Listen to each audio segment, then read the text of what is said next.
And ఈ video అయితే చాలా ఇంపార్టెంట్ లేడీస్కి అయితే.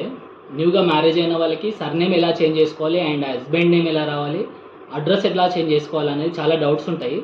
వాళ్ళ కోసం ఈ వీడియో అయితే. మీరు లేడీస్ ఎవరైనా సరే ఎడ్యుకేషన్ ఉన్న వాళ్ళు మీ డేట్ ఆఫ్ బర్త్, ఆధార్లో డేట్ ఆఫ్ బర్త్ అండ్ మీరు కరెక్ట్గా ఉందా లేదా, మీ 10th మెమో ప్రకారంగా ఉందా లేదా చెక్ చేసుకోండి. ఒకసారి సర్నేమ్ చేంజ్ చేసే ముందు అయితే ఈ డేట్ ఆఫ్ బర్త్ ఇవన్నీ క్లియర్గా చూసుకోండి. ఒకవేళ జాబ్స్ చేసే వాళ్ళు అయితే అసలే చేంజ్ చేసుకోవద్దు సర్నేమ్స్, ఎందుకంటే మన ఆధార్లో 2 టైమ్సే ఉంటుంది నేమ్ కరెక్షన్, అది చూసి చేసుకోండి.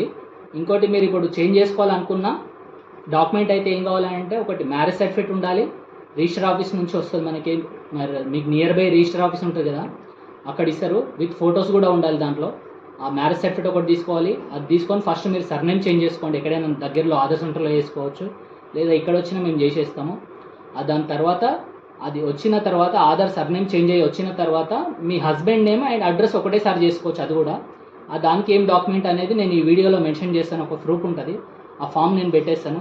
ఆ ఫామ్ ఫిలప్ చేసేసి మీ హస్బెండ్ ఆధార్ ఉంటుంది కదా అది పెట్టేసి మీరు మీ husband name and address change చేసుకోవచ్చు.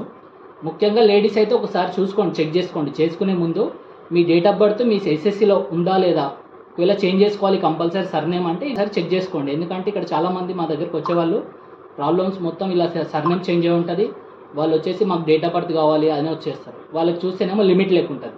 ఇప్పుడు వాళ్ళకి నేమ్ చేంజ్ చేద్దామంటే పెద్ద ప్రాసెస్ ఉంటుంది. అందుగురించి ఒక్కసారి మీరు చేసుకునే వాళ్ళు ఈ వీడియో చూసి కొంచెం క్లియర్గా చూసి చేసుకోండి. సర్నేమ్ చేంజ్ చేసే ముందు అయితే ఒకసారి మీ 10th మెమో ప్రకారంగా ఉందా లేదా అని చూసి చేసుకోండి.